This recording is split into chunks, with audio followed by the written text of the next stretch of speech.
Recording इसकी on कर दूँ ताकि आपको ये मिल जाए।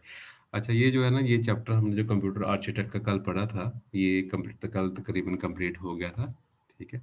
अब इसकी थोड़ी एक्सरसाइज़ हम देख लेते हैं, क्योंकि ये चैप्टर जो है वो उसमें से जो सवाल आपको ऑब्जेक्टिव में पूछे जाएँगे, जो आपको शॉर्ट क्वेश्चन या लॉन्ग क्वेश्चन होगा, तकरीबन वो उसने बुक को ही कंसल्ट करना है। तो ये बुक के ऑब्जेक्टिव है ख़ास तौर पर टेक्स्ट बुक के, उसको आपने ज़रूर करना है इनको, ठीक है। बाकी आपकी जो पीएम सीरीज़ की बुक है या दो जो भी आपने बुक लिखी हुई है, वो तो ठीक है आप करेंगे ही, लेकिन ये जो 10 मिनट जो है वो शॉर्ट क्वेश्चन होंगे, इसके अलावा ये जो शॉर्ट जिसके अंदर जो ट्रू फाल्स के होंगे, या इसके अलावा जो इसमें जो शॉर्ट क्वेश्चन हैं वो आपने लाज़मी करने हैं इसके अंदर, क्योंकि ये जो टेक्स्ट बुक होगी उसको उसने ज़रूर कंसल्ट करना होता है, ठीक है।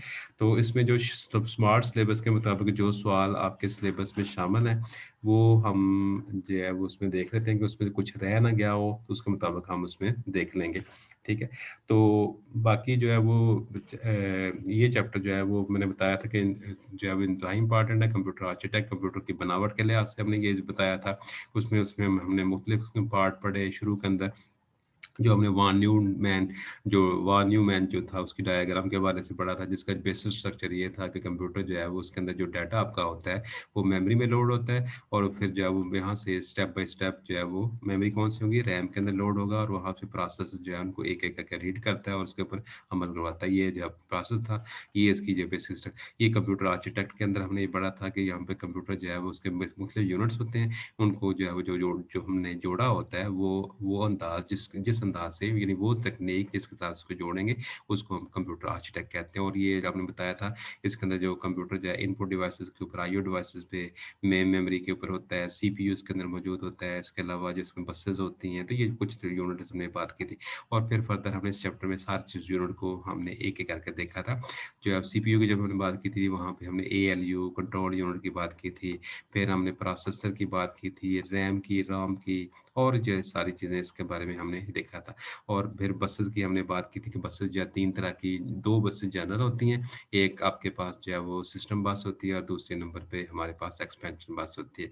तो सिस्टम बस को फर्दर हमने 3 हिस्सों में तकसीम किया था, जिसमें डाटा बस था, कंट्रोल बस थी, और उसके अलावा एड्रेस बस थी। तो ये इसके अलावा हमने ये बसेस की बात की थी।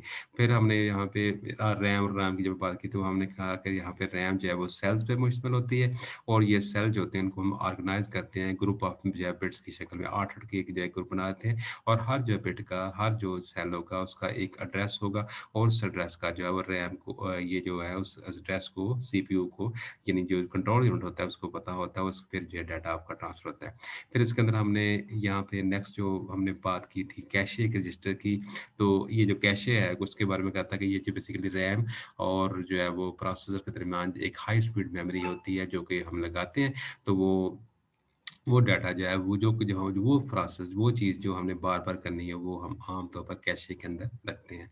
तो ये कैशे जो है बेसिकली एक छोटी-सी मेमोरी, और कैशे के अंदर हमने ये बताया था कि आम तौर पर कैशे जो अगर देखा जाए तो ये तकरीबन जो है वो 3 तरह की कैशे होती है, L1, L2 और L3। L1 और L2 जो ये प्रोसेसर के अंदर ही होती हैं, और L3 जो है ये आम तौर पर उसके दरमियान मौजूद होती हैं। फिर हमने रजिस्टर की बात की थी, तो जो रजिस्टर के ऊपर हमारा जो है काफ़ी ज़ोर रहा था कि रजिस्टर जो है ये बड़ी हाई स्पीड मेमोरी होती हैं, जो कि जो है वो मेमोरीज़ होती हैं, जो कि आम तौर पर आपने जो है उसके अंदर रखी होती हैं प्रोसेसर के अंदर। और फिर हमने उसके अंदर रजिस्टर के मुख्तलिफ किस्म की जो है वो बात की थी कि रजिस्टर में कौन कितनी किस्म के होते हैं। उसके अंदर हमने स्पेशल पर्पज़ रजिस्टर की बात की थी, जिसके अंदर इंस्ट्रक्शन रजिस्टर था, फिर जो है वो बफर रजिस्टर था, फिर उसके अलावा जो है वो मेमोरी एड्रेस रजिस्टर था, आईआर था, स्टैक पॉइंटर था रजिस्टर था, फिर ये स्पेशल पर्पज़ थे। फिर हमने जनरल पर्पज़ की बात की थी, जिसके अंदर ईएएक्स है, ईबीएक्स है, इस तरह के ये 4 रजिस्टर थे मौजूद थे। ईएएक्स है, और ईबीएक्स है, ईसीएक्स और ईडीएक्स, ये 4 तरह के थे। फिर हमने यहाँ पे बात की थी उसकी जो सेगमेंट रजिस्टर, जिसको हम आम तौर पर एड्रेस रजिस्टर भी कहते हैं। तो ये हमने रजिस्टर के हवाले से ये चीज़ें देखी थी उस ज़माने में। फिर हमने जो है वो आपको याद होगा, हमने यहाँ पे रजिस्टर के बाद हमने जो है यहाँ पे जो चीज़ हमने देखी थी, वो थी इंस्ट्रक्शन फॉर्मेट, इंस्ट्रक्शन किस तरह की होती हैं, इंस्ट्रक्शन की शक्ल क्या होती है, और हमने 0 एड्रेस, 1 एड्रेस, 2 एड्रेस और 3 एड्रेस फॉर्मेट जो है उसमें देखा था। और फिर जो है वो इसके अंदर एफटीएक्स था, फॉर जो फेच, डिकोड और एग्जीक्यूट साइकिल जो थे, वो हमने इसकी बात की थी कि ये मेमोरी का सर्कल जो है किस तरह चलता है। यानी डाटा रैम से फेच होगा, क्योंकि RAM working area of the computer है, वहाँ से डाटा प्रोसेसर में जाएगा, प्रोसेस के बाद कैलकुलेट होगा, और कैलकुलेट होने के बाद वो चीज़ आपको दोबारा से रैम में आ जाती है। तो ये सर्कल जाता है, इसको हमने नाम दिया था एफटीएक्स का, फेच, डिकोड और एग्जीक्यूट। और फिर जो है वो चैप्टर के आखिर में हमने जो है वो इसकी बात की थी, जो हमारे पास पोर्ट्स थी, तो वहाँ पे हमने मुख्तलिफ तरह की पोर्ट्स के हमने नाम देखे थे, कौन कौन सी पोर्ट्स में मौजूद होती हैं। तो ये पोर्ट्सों के नाम थे जो कि आपको ये दिखाए थे, सीरियल पोर्ट था, पैरेलल पोर्ट था, यूएसबी था, ये 3 तो आपकी बुक में मौजूद थे। फिर फायरवाल पोर्ट था जो बड़ी हाई स्पीड की पोर्ट्स होती हैं, और इसके अलावा अदर स्पेशल पोर्ट्स भी इसके अंदर मौजूद थी। ये हमने जो है वो उस चैप्टर में देखा था। और फिर जो है वो हमने जो आखिरी जो हमारे लेक्चर हुआ था उसमें ऑपरेटिंग सिस्टम की बात की थी, कि ऑपरेटिंग सिस्टम क्या होता है। हमने कहा था these are the program that control all the performance and generability of the computer, और फिर इसको हमने कहा था इसके अंदर कौन-कौन से हम काम जो है वो कर सकते हैं। और जो हमारा लास्ट लेक्चर हुआ था वो लैंग्वेज के हवाले से था। तो लैंग्वेज हमने कहा था कि ये system of communication between computer and operator, जो ये लैंग्वेज कहलाता है। और लैंग्वेज के अंदर जो 2 तरह की लैंग्वेज होती हैं, लो लेवल लैंग्वेज और हाई लेवल लैंग्वेज। तो ये 2 तरह की ज़ुबानें जो थी मौजूद थी। और फिर हमने कहा था कि इसके अंदर सोर्स कोड होता है, जो कि हम अपनी ज़ुबान के अंदर जो है लिखते हैं प्रोग्राम, वो सोर्स कोड होता है, और जब उसको हम कन्वर्ट कर लेते हैं मशीनी फॉर्म के अंदर 0 और 1 की शक्ल में, तो वो ऑब्जेक्ट फॉर्म जो है वो ऑब्जेक्ट कोड बनता है। तो फिर इसके लिए ज़ाहिर है इसको कन्वर्ट कराने के लिए कुछ जो है वो प्रोग्राम जो होते हैं वो ज़रूरत होते हैं, जिनकी ज़रूरत होती है, जिनको हमने जो है वो लैंग्वेज प्रोसेसर का नाम दिया था। और वो कौन-कौन से थे? कंपाइलर था, इंटरप्रेटर था और असेंबलर था। कंपाइलर क्या करता है कि पूरे के पूरे प्रोग्राम को एक ही स्टेप में कंपाइल कर देता है, एक ही स्टेप के अंदर कन्वर्ट करता है 0 और 1 के अंदर, अगर उसमें गलती ना हो, तो इसको हम कहते हैं कंपाइलर। जो इंटरप्रेटर था वो लाइन बाय लाइन चलता है, तो ये जो है इंटरप्रेटर की हमने बात की थी कि वो जो है वो लाइन बाय लाइन जो है वो काम करेगा। फिर हमने कहा था असेंबलर जो है ये आम तौर पर असेंबली लैंग्वेज के लिए होगा, वो प्रोग्राम जो अपनी असेंबली लैंग्वेज में लिखा गया होगा, उसको जो है वो हम जो कन्वर्टर उसका होगा वो असेंबलर होगा। तो ये आपका चैप्टर था, जो कि ब्रीफली तौर पे मैंने 2-4 मिनट के अंदर इसको बयान करने की कोशिश की है। ठीक है? अब आ जाते हैं हम इसकी जो है वो एक्सरसाइज़ के ऊपर। अगर आपकी बुक के अंदर अगर आपके पास बुक है, किताबें हैं, तो पेज नंबर जो है 88 है, और एक्सरसाइज़ 5C है ये, अगर आप उसमें आपके पास हो। अगर अदरवाइज़ ये हमने बुक भी आपको ग्रुप में शेयर की हुई थी, वो भी आप में से किसी ने शेयर की थी, तो वो जो है उसको ज़रा खोल के देख लीजिएगा। उसके अंदर ये जो 10-15 जो है फिल इन द ब्लैंक्स है, ये आपने लाज़मी करने हैं। बाकी इसके अंदर जो है वो इसमें हम देख लेते हैं कौन-कौन सी हैं, और कौन से सवाल जो शॉर्ट स्मार्ट सिलेबस में हैं, वो भी हम इसमें अब देखेंगे। नंबर 1 इसके अंदर देखिए फिल इन द ब्लैंक्स है। नंबर 1 जो इसके अंदर फ़िक्र है डीएमए। डीएमए जो है क्या होता है? Direct memory access. मैं देखता हूँ अगर मेरे पास हुआ तो ग्रुप में शेयर किया हुआ है ना? अच्छा, डीएमए जो है वो स्टैंड फॉर क्या होगा? Direct memory access, direct memory access. ये डायरेक्ट मेमोरी एक्सेस है, वो उसको हम कहते हैं। ठीक है? डायरेक्ट मेमोरी एक्सेस जो है ये आपका होगा, जो कि जिसको फिल इन द ब्लैंक्स में आ गए, डीएमए। और जो है उसमें बाद खाली जगह है, इन इन इन खाली जगह mode data can be transmitted in the both direction. तो ये पे आपका, ये आपने जो है वो पढ़ा था पिछले चैप्टर में। जब आपने डाटा कम्युनिकेशन की बात की थी, तो वहाँ पे हमने ये देखा था कि in full duplex mode data can be transmitted in the both direction. तो ये इस चैप्टर का नहीं है, पर ये पिछले चैप्टर का है, लेकिन ये इसको अंदर आना है in full duplex. Full duplex के अंदर ये चीज़ जो है वो होती है। उसके बाद है the lexical analyser also commonly known as, पता नहीं ये इसका नहीं मुझे पता कि इसका क्या है, लेक्सिकल एनालाइजर। लेक्सिकल एनालाइजर इसको जरा चेक कर लीजिएगा, ये पता नहीं केमिस्ट्री का है, फिजिक्स का है, किसका है ये, इसको जरा देख लीजिएगा। लेक्सिकल एनालाइजर एनालाइजर क्या वो क्या होता है, ये मैं वैसे गूगल में खोल कर चेक कर लेता हूँ, अगर ले पता चल जाए तो। लेक्सिकल एनालाइजर, ये मैं इसको न्यू शेयर कर देता हूँ। ये जो है गूगल, अच्छा इसमें हम लफ्ज़ है lexical analyser, analyser, analyse, lexical analyse. अच्छा, लेक्सिकल एनालाइजर उसने कहा is the first phase of compiler. Compiler का पहला फेज जो है वो ये है। इट टेक द, जैसे सवाल क्या किया हुआ उसने उसने the lexical file also commonly known as, इसको lexical analyzer is first phase of the compiler. It take the जो है modified source code from the language processor और that are written in the form of sentences. The lexical analyzer जो है वो breaks these syntax into the series of token by removing any white space or commonly in the जो है वो source code।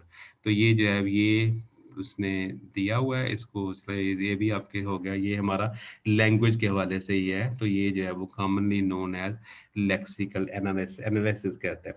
Lexical analyser जो है वो उसको आम तौर पर जो है वो लेक्सिकल एनालाइज, इसको जो है वो दूसरे लफ्ज़ में जो है वो भी उसने कहा कि इसको लेक्सिकल एनालाइजर को लेक्सिकल एनालाइज जो है वो एनालिसिस भी कहते हैं।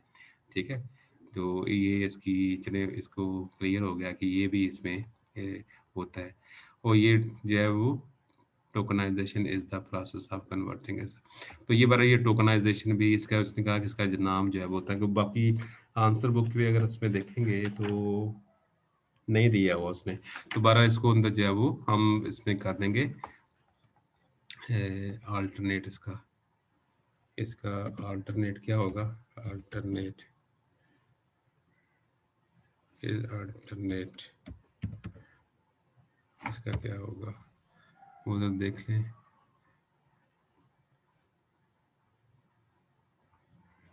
कोई नहीं दिया हुआ। चले बहरहाल इसको आपने ये ध्यान में रखना है कि इसके अंदर लेक्सिकल एनालाइजर ये जो है प्रोग्राम की शक्ल है जिसके अंदर किसी भी प्रोग्राम को वो ब्रेक डाउन कर देता है मुख्तलिफ हिस्सों के अंदर। मैं इसको कंफर्म करूंगा कि जो भी इसका जो है वो जवाब बनता होगा वो आपको फिर दे देंगे। ठीक है, ये जो है वो तो लेक्सम जो ये लेवल लिखा है वो लेक्सिकल एनालाइजर जो है वो उसके जो मुतबादल जो है वो लेक्स लेक्सम लेक्सम लेक्सम से लिखा हुआ है, पता नहीं, आप चेक करेंगे बारह ये इसको ये ध्यान में रखिएगा कि इसमें क्या, इसको दोबारा कर लेंगे। ठीक है, अच्छा इसको दोबारा मैं शेयर करता हूँ, ये जो है न्यू शेयर जो है उसमें जाकर ये जो है वो उसको दोबारा इसको कर देते हैं। चलिए, अच्छा अब इसके अंदर जो तीसरा फिक्रा है ये इसको दोबारा से कन्फर्म है, लेकिन ये बहरहाल इसके ये हमें पता लग गया कि ये चीज़ जो है वो हाई लैंग्वेज जो है उसका ये हिस्सा है। और ये आमतौर पर जो है प्रोग्राम को हम जब ब्रेक डाउन करते हैं, ये सेकंड ईयर में जाकर आप उसमें पढ़ेंगे। अच्छा उसके बाद है द खाली जगह, read the instruction from the memory and D code these instruction. ये आपके पास कंट्रोल यूनिट जो है इसका काम ये होता है। कंट्रोल यूनिट जो है ये काम करता है जो कि इंस्ट्रक्शन को मेमोरी से पढ़ लेता है, उसको डी कोड करता है और उस इंस्ट्रक्शन को पढ़ता है। पांचवा पॉइंट है द खाली जगह interface consist of Windows, menus, icon, pointer. तो इसके अंदर जो हमारे पास ये जो जिसमें आपको विंडो भी नजर आए, मेन्यू भी आपको नजर आए, आइकॉन आपको नजर आए और पॉइंटर आपको नजर आए, उसको हम आमतौर पर कहते हैं ग्राफिक यूजर इंटरफेस, जीयूआई जिसको हम कहते हैं जीयूआई, ग्राफिक यूजर इंटरफेस इसको हम कहते हैं जीयूआई। अच्छा उसके बाद है ईई प्रोग्राम जो ये electrically erasable programmable read only memory है, उसका मतलब होगा। फिर सातवां पॉइंट देखें, stack pointer register is used for. Stack pointer register क्या होता है? मेंटेनिंग स्टैक, जब आपने मेमोरी ब्लॉक्स को मेंटेन करना हो तो उसके लिए फिर इसको हम जो है वो यूज करते हैं, स्टैक पॉइंटर रजिस्टर को हम यूज करते हैं। ये आपकी मैंने बुक का पेज फिर नहीं ब्लैक्स का करवा रहा हूँ, फिर अगर बुक आपके पास अवेलेबल है तो उसके अंदर इसको खोल लें और उसको देख लें जरा। Stack pointer register is used for maintaining stack. ठीक है, स्टैक को मेंटेन करना हो। डी रैम जो है रिक्वायर जो है वो खाली जगह refreshing for the maintaining the data storage. इसको ज़रा आपको बताया था कि डी रैम जो है होती है इसको हमें बार बार रिफ्रेश करना पड़ता है, बार बार उसको चार्ज करना पड़ता है तब ये होते हैं।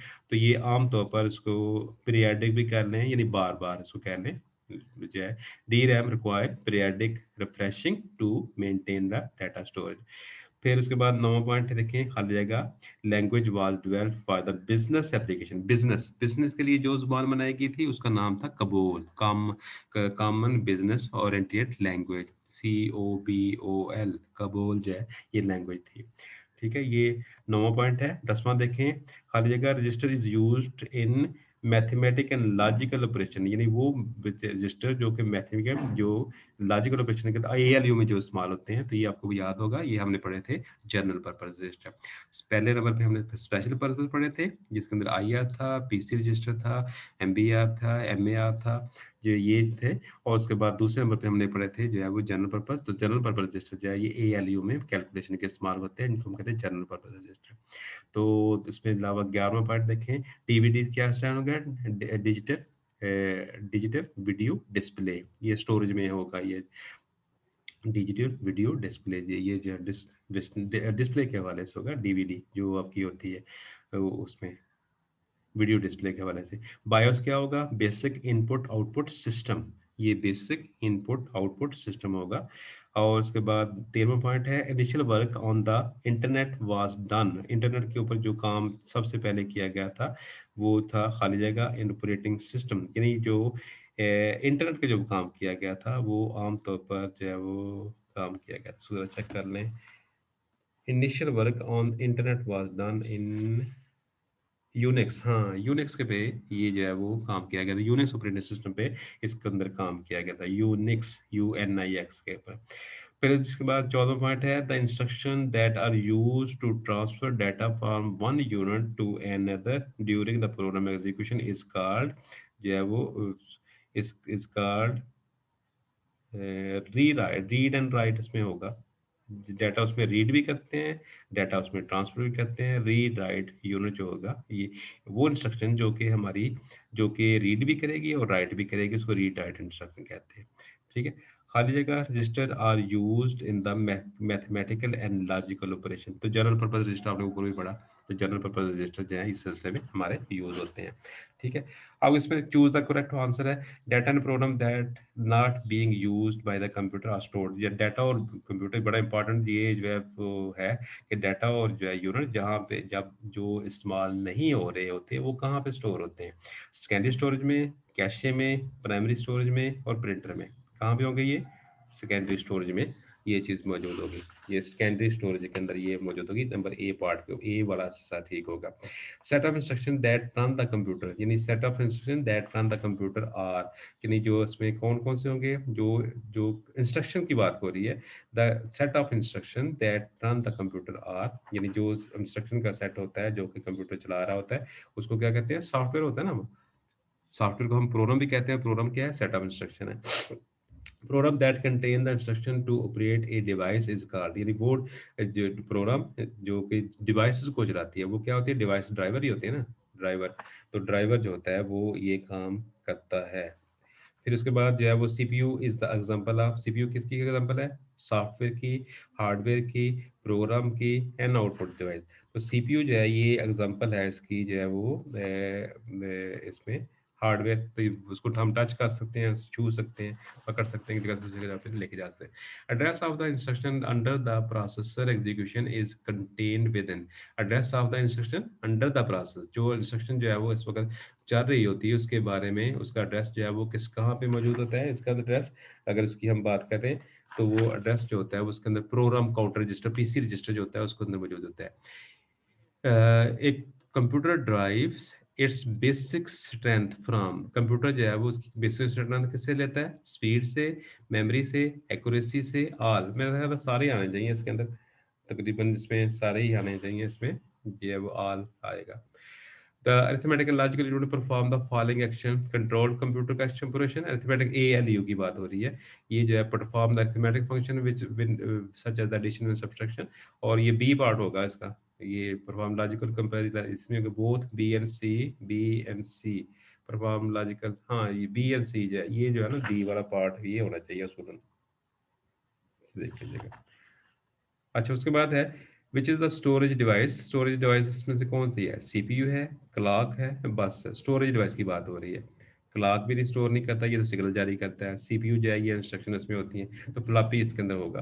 आठवें का 8वां पॉइंट जो है उसमें C पार्ट जो है इसका होगा फ्लॉपी।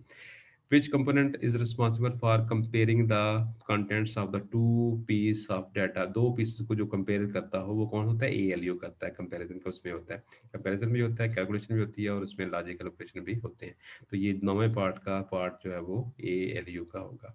उसके बाद इसमें हमारे पास 10वां पार्ट है, which one is the fast, इसमें कौन सी चीज़ फास्ट है। रैम, कैशे, रजिस्टर और हार्ड डिस्क। इसमें आपको बार-बार बताया है, ये जो है इसके अंदर रजिस्टर जो है ये सबसे ज़्यादा इम्पोर्टेंट है, सबसे ज़्यादा फास्ट है, तेज़ रफ़्तार है इसके अंदर।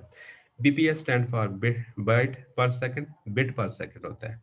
बाइट पर सेकंड जो है ये नंबर 3 के ऊपर जो है उसमें देखें तो बीपीएस जो है ये बाइट पर सेकंड भी होगा, बिट पर सेकंड भी होगा, तो ये जो है दोनों सूरत में ये ट्रू ही है। इन सिंपलेक्स ट्रांसमिशन मोड, ये सिंपलेक्स वाला आ गया, सिंपलेक्स भी पिछले चैप्टर का था। Simplex transmission communication can take place in both direction, ये फॉल्स होगा क्योंकि सिंपलेक्स में सिर्फ एक तरफ टेक्स्ट डाटा जो है मूव करता है। Random access memory is the volatile, ये ठीक है। Operating system is an application program, operating system जो है ये एप्लीकेशन प्रोग्राम जो है वो है, तो ये जो है ऑपरेटिंग सिस्टम जो सिस्टम प्रोग्राम है, ऑपरेटिंग सिस्टम ये सिस्टम प्रोग्राम एप्लीकेशन प्रोग्राम नहीं है। External buses and internal buses are similar, नहीं। एक्सटर्नल बसेस जो होती हैं वो जो है वो आपकी जिनको केबल के साथ होता है, इंटरनल बसेस जो है वो हमारी सिस्टम के अंदर होती हैं। तो ये 5वें नंबर पे जो है वो हमारा जो है ये फॉल्स होगा। Accumulator register is used to control the stack in the computer. Accumulator register ने ज़्यादातर जो है वो रिजल्ट को कैलकुलेट करना होता है, जो रिजल्ट होते हैं हमारे उसको इसने कैलकुलेट करना होता है, तो ये चीज़ जो है वो accumulator register की बात हो रही है। तो यहाँ पे ये जो है वो accumulator register की। तो LIFO stand for last in first out, ठीक है ये ट्रू है। Expansion slot in the is a place where an expansion card is fitted। लेकिन ये expansion slot जो है ये वो जगह है जहाँ पे कार्ड जो है ये अमूमन फिट होता है। तो ये 8वां पॉइंट जो है ये तकरीबन expansion card expansion slot is a place where expansion card तो उसमें होता ही कोई नहीं है इसमें। कार्ड कहाँ होता है एक्सपेंशन कार्ड? कार्ड तो सिर्फ उसका आईओ कार्ड होता है, या आईओ डिस्क लगी होती है। फॉल्स होगा, इसको कर देख चेक कर लीजिएगा वैसे इसको। Static RAM hold the data as long as the power is supplied to it, नहीं ये भी फॉल्स है। द नोवा पार्ट जो है वो उसमें वो भी इसको देखें फॉल्स है, क्योंकि ये स्टैटिक रैम है इसके अंदर ये डाटा को बार बार हमें जो है वो data as long as the power, तो सप्लाइड टू पावर उसमें ये पावर इसको बार बार देने की जरूरत जो है वो नहीं होती। A clock of the computer ticks one in 1 second just like an ordinary clock। नहीं जनाब ये भी ठीक नहीं होना चाहिए, ठीक है। वो जो आपका कंप्यूटर क्लॉक है वो तो बहुत सारी पल्सेस जारी करता है ना। Video is input device, video display unit है। वीडियो डिस्प्ले डिस्प्ले जो करेगा वो इनपुट थोड़ी होगा, वो क्या होगा आपका, वो आउटपुट होगा। अब इसमें ये जो नौवां पार्ट भी खास होगा, तो ये भी ज़रा इसको ज़रा देख लीजिएगा। ये आपकी एक्सरसाइज मैं करवा रहा हूँ, तो एक्सरसाइज करने इसको ज़रा चेक कर लीजिएगा। अब इसके बाद जो सवाल आपके शार्ट स्मार्ट सिलेबस में थे, तो व्हाट इज़ द सीपीयू, तो ये जो आपने दूसरा तीसरा क्वेश्चन आपने पढ़ा था ये सीपीयू के हवाले से होगा, उसमें डिस्क्राइब ब्रीफली ये भी आपने पढ़ा हुआ है। Explain the architect of computer system, ये भी आपने आर्किटेक्ट की बात की जब हमने क्वेश्चन नंबर 2 पढ़ा था, तो ये भी कंप्यूटर में आपने ये पढ़ लिया हुआ है। इसमें इसको यदि जो सवाल आपने नहीं पढ़े हुए वो मैं जरा इसको एक्सरसाइज को देख रहा हूँ। क्वेश्चन पेज नंबर 19 है टेक्स्ट बुक का। और difference between the following, program और ई प्रोग्राम, ये भी इम्तिहान में बड़ी दफा आया हुआ है, ठीक है। ये भी इंपॉर्टेंट, ये भी पढ़ा हुआ है आपने। एड्रेस बुक और कंट्रोल बस, ये भी आपने पढ़ा हुआ है। सीरियल एंड पैरेलल पोर्ट, ये भी आपने जब वो लास्ट आखिरी लेक्चर में पढ़ा था। लिंकर एंड लोडर, ये आपने नहीं पढ़ा हुआ। लिंकर एंड लोडर जो है ये तो आपने चीज़ पढ़नी है।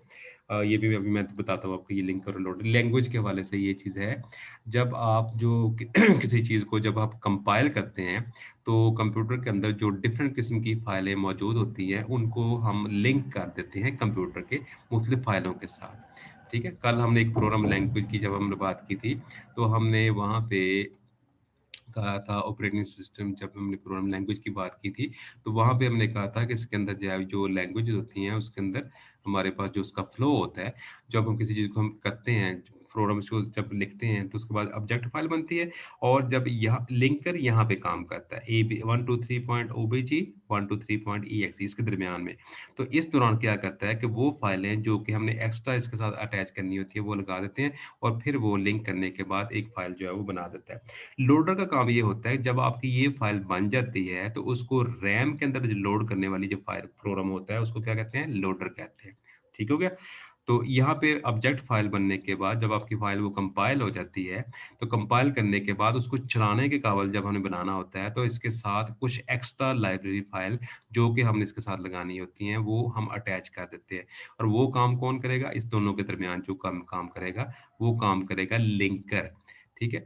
और जब ये फाइल आपकी ये वाली फाइल बन जाती है, तो उसको हमने रैम के अंदर लोड करना होता है। तो रैम के अंदर लोड करने वाली जो फाइल आपकी होगी, वो कौन-सी होगी? लोडर होगी। तो लिहाज़ा कि आपकी जो कि एक्सरसाइज़ में ये सवाल मौजूद था। सेकंड ईयर में तो ये सवाल है, लेकिन फर्स्ट ईयर में जो कि ये नहीं था, तो लेकिन मैंने इसको आपको बता दिया कि लिंकर जो है, is a kind of file that is used to link the different library files with the जो है वो ऑब्जेक्ट फाइल। ऑब्जेक्ट फाइल के साथ बहुत सारी लाइब्रेरी फाइल को जब हम लिंक करना चाहते हैं, तो उसके लिए जो प्रोग्राम दरकार होगा, वो कौन-सा होगा? लिंकर। और जब ये लिंकर जो जब आपकी फाइल जो है वो एग्जीक्यूटेबल फाइल बन जाती है, एग्जीक्यूटेबल ईएक्सई फाइल बन जाती है, उसको जब हमने चलाने के लिए, उसको रन करने के लिए कंप्यूटर पे, उसको जब हम रैम में लोड करते हैं, तो जो प्रोग्राम इसको लोड करेगा, उसको क्या कहेंगे? लोडर कहेंगे। ठीक हो गया? चलिए ये भी आपका क्लियर हो गया। अब सीयू कंट्रोल यूनिट होता है और एएलयू ये भी आपने पढ़ा हुआ है। क्वेश्चन नंबर 7 है जो आपकी बुक पे है, determine the between compiler and interpreter. तो ये भी हमने कल पढ़ा था, जो एक ही स्टेप में कंपाइल करते हैं प्रोग्राम को, उसको कंपाइल करते हैं, और इंटरप्रेटर जो है वो आमतौर पर लाइन बाय लाइन जो है वो ये चलता है। ठीक है? उसके बाद है how to transfer data from CPU to the memory, explain in step. तो इसको जो है सीपीयू से मेमोरी के अंदर, मैंने बताया था कि आपको जो है क्वेश्चन नंबर 2 क्वेश्चन बड़े इंपॉर्टेंट आते हैं एक शॉर्ट क्वेश्चन की शक्ल में। तो सीपीयू से डाटा जो है वो रैम में कैसे ट्रांसफर होता है, तो ये शॉर्ट क्वेश्चन की शक्ल में 2 नंबर का हमें पूछा जाता है। ये मैं क्वेश्चन नंबर 12 चेक कर लीजिएगा जरा, 12 या 13 क्वेश्चन जो है ना, 13 के अंदर तो मैं जब बहुत सी डिवाइसेस कंप्यूटर के साथ अटैच करते हैं तब क्या होता है, और ये वाला सवाल मेरे ख्याल 12 नंबर क्वेश्चन है आपकी बुक का, शायद चेक कर लीजिएगा ज़रा इसको ज़रा। ठीक है?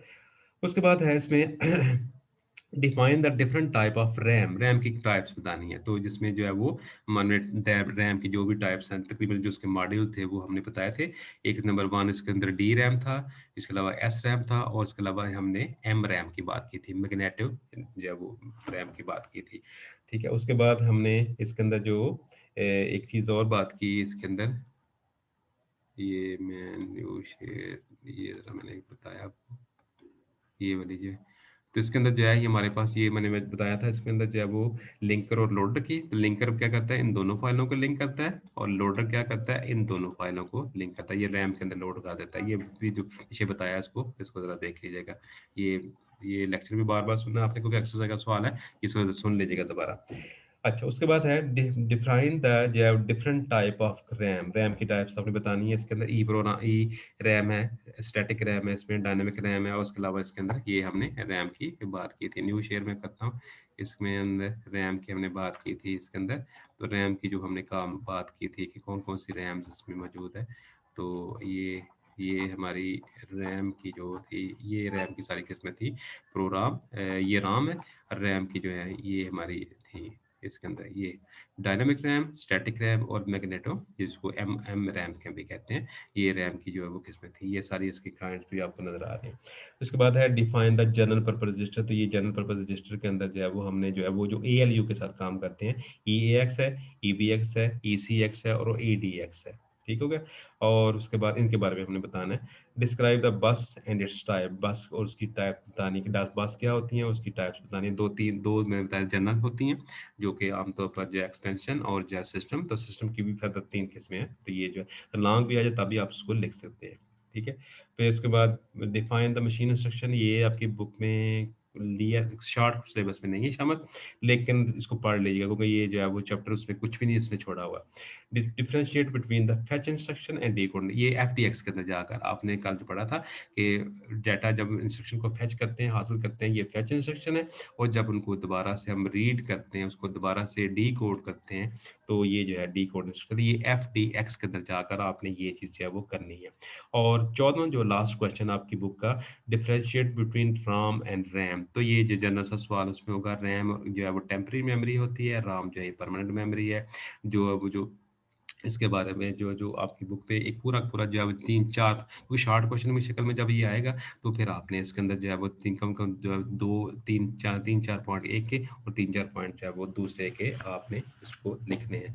अगर आप अपनी बुक पे देखेंगे रैम और राम का जो डिफरेंस है, तो ये मेरा ख्याल है आपकी बुक के अंदर क्वेश्चन नंबर 8 है, 8 नंबर क्वेश्चन है, जिसके अंदर जो इसने ये सवाल दिया होगा कि what is the difference between RAM and Ram. तो ये भी इंपॉर्टेंट सवाल है। ये जितने भी एक्सरसाइज के सवाल हैं, ये सारे इम्तिहान के अंदर बार-बार रिपीट होते हैं, तो इसको ज़रूर करिएगा, इसको ज़रा बार-बार कर लीजिएगा। रैम जो है वो आपकी क्या रीड ओनली मेमोरी है, रीड एंड राइट मेमोरी है और जो राम है ये आपकी रीड मेमोरी है। रैम जो है ये आपकी टेम्परेरी मेमोरी है और राम जो है आपकी परमानेंट मेमोरी है। ये जो रैम है ये वोलेटाइल मेमोरी है और ये है नॉन वोलेटाइल मेमोरी है। और जो रैम की कैपेसिटी जो होती है वो आमतौर पर थोड़ी-सी ज़्यादा होती है, जबकि राम की कैपेसिटी जो है वो 4 छोटी होती है। ये 4 पॉइंट बड़े आसान है, ये आसानी के साथ आप उसको कर सकते हैं, ठीक है? तो अब ये चैप्टर आपका फिनिश है, कल हम इसके बाद नया एक चैप्टर का शुरू करेंगे, वो हम करेंगे शुरू इंटरनेट का, ठीक है? इंटरनेट का चैप्टर हम शुरू करेंगे और उसके बाद फिर आपके पास जो है वो विंडो का, वर्ड का और एक्सेल का 3 चैप्टर जो है इसके बाद वो रहते हैं। तो कल हम किसका करेंगे? विंडो ये सॉरी ये जो है क्या नाम है? इंटरनेट का चैप्टर जो है वो शुरू करेंगे। हाँ जी, कोई सवाल है? कोई क्वेश्चन?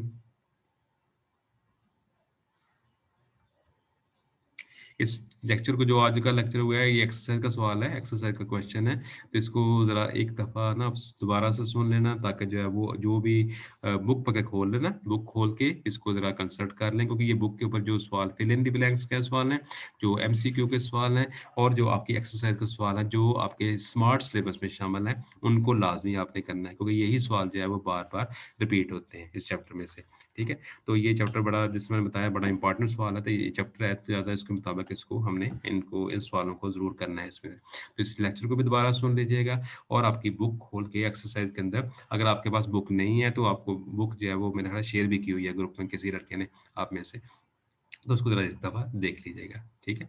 अच्छा जी, कल इंशाल्लाह हम इंटरनेट का चैप्टर जो है अगला चैप्टर शुरू करेंगे।